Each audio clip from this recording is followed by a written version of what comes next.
So hard to breathe up here. Checking out Mount Evans? You are watching the right video. If you are like me, you're probably deciding between Pikes Peak or Mount Evans. Look no further. If you want to see mountain goats and drive North America's highest road, Mount Evans is the place to be. And yes, it's even higher than Pikes Peak.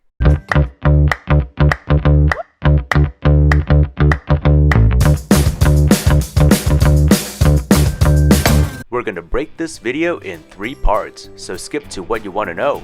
We're going to cover the white knuckle drive up, the summit experience, and the drive down, with a bonus section on the gateway gold rush town of Idaho Springs off Interstate 70. This is a true adventure driving North America's highest paved road. Yes, if you do this drive, you're in the top 1% who have taken a car higher than anyone in the US. What a nice day to go for a drive in the woods. This is such a special experience, I even changed my flight and extended my trip to get a weather window to reach the top. Plus, it's only a little over an hour from Denver and super easy to get to. Do note that the road to Evans is only open during summer months, which in Colorado means usually May to October, but it varies quite a bit depending on when first snow comes. From Denver, take Interstate 70 west for 37 miles to the town of Idaho Springs. From there, follow big signs for Mount Evans Scenic Byway. Halfway up the road, there is a junction at Echo Lake where you will find the ranger station. In the peak season, you will need reservations to enter. Go to this link for more up-to-date information. Turn right to State Highway 5. All you gotta do is follow the road to the top. Reservations are about $20. And they're usually more available during the weekdays. Try to get them many weeks in advance to ensure you have a slot to go up the mountain. But I was able to get mine a week in advance because I was going on a Tuesday afternoon. Here we go, Mount Evans, 14 miles to top, and the top is open. If you want to skip to the summit experience, click this timestamp above. We begin our drive out of Idaho Springs at an elevation of 7,500 feet in a canyon for the first third of our climb. First glimpse of the mountain. Behind the clouds. Rocky Mountain High. One of the 50 or so 14ers in the state of Colorado. What a place to be. This section of road is signed as Colorado 103. We emerge from this canyon and find ourselves at 10,600 feet, halfway up. And here's a glimpse of Echo Lake. After Echo Lake itself, you'll see Echo Lake Lodge and signs for Mount Evans summit. Follow those signs and turn right at the junction. We'll drive past the ranger station where we'll show them our reservation and head on up.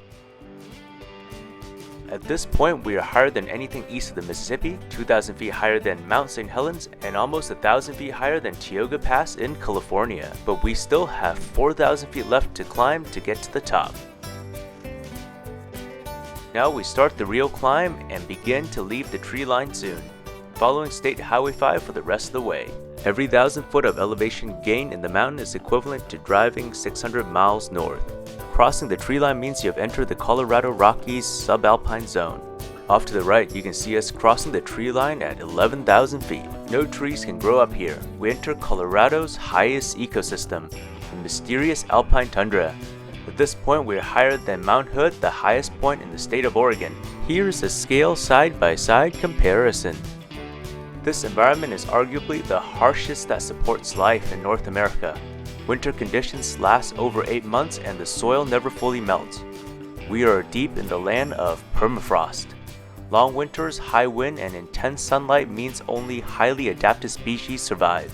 A little edgy here. There's no guardrails. You see the high Rockies over there. It's quite something, isn't it? They call it Rocky Mountain High for a reason. Mountain squirrel or something. The view just keeps getting better. Holy crap, it is bumpy here. The tundra, the permafrost, isn't permissive to building roads. Look at Evans. Such a beautiful mountain. This is the highest city park in North America. Summit Lake. It's owned by the city, I think.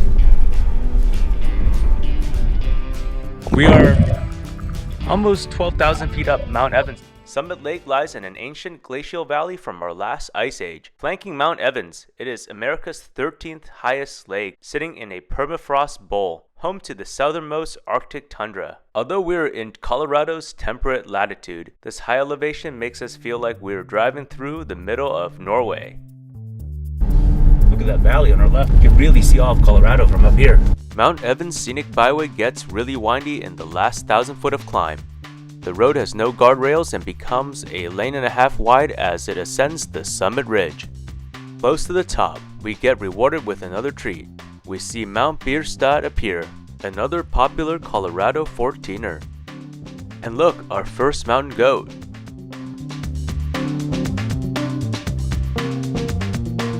Mountain goat's licking the car. The 400 tastes pretty good, huh? Folks, we have arrived. Mount Evans parking lot. The top of Mount Evans. What a view. Oh, look at that mountain goat. Got a friend coming for you. That's great. Probably one of the highest bathrooms in the US.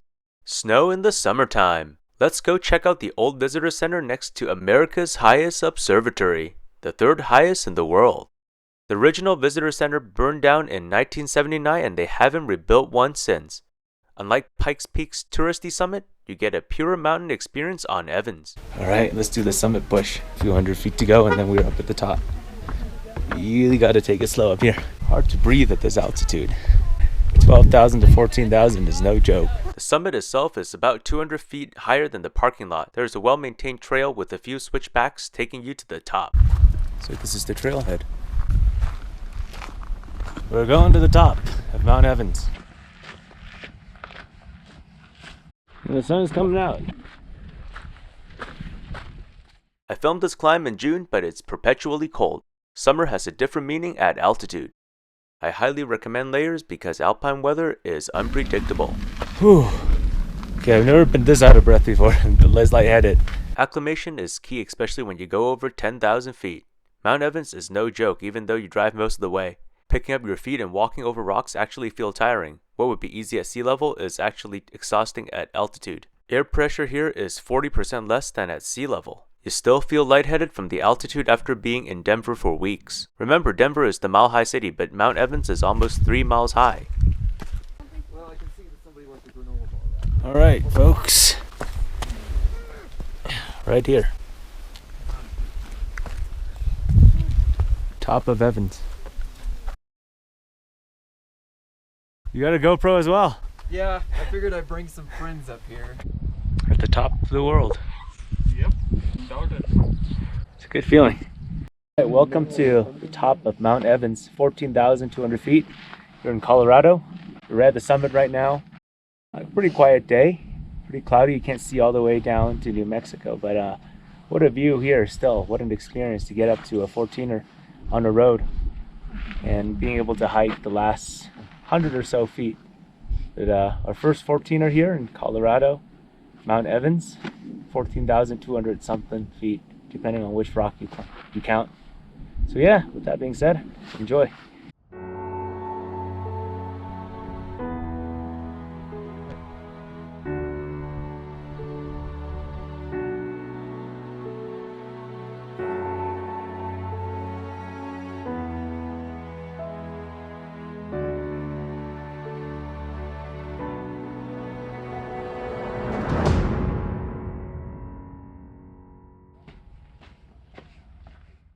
Just a quick note about driving down. Make sure to use the lower gear to keep your speed in check. Don't ride your foot brakes to prevent them from overheating. You want to be able to use them when you need them. Be sure to take your time and enjoy your drive down. The mountain looks different from a new perspective.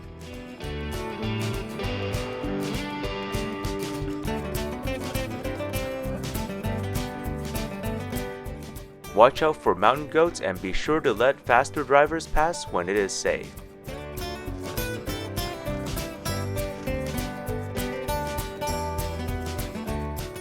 On the way down crossing the tree line, keep your eyes open for bristlecone pines. These trees are over 1,000 years old and one of the oldest living things on Earth.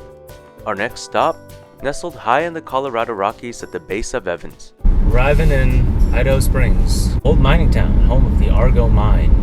Idaho Springs was a Colorado mining gem, a mining town turned historic tourist destination. Idaho Springs has a walkable downtown worth exploring, with plenty of great selections of restaurants. So much warmer down here. Downtown is built around Minor Street, a popular half-mile-long business district with plenty of storefronts worth visiting.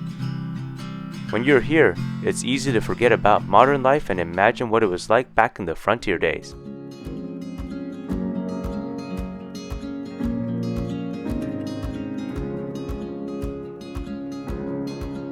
Argo Gold Mine, once the backbone of Idaho Springs' economy, in past decades was the pinnacle of Colorado's mining industry.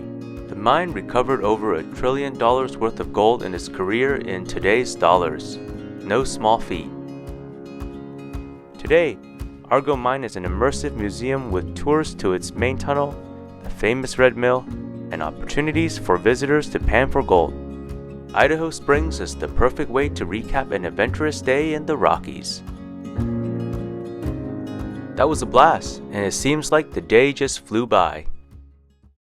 Seeing Mount Evans is one of my favorite Colorado activities. It's an adventure with the most bang for your buck.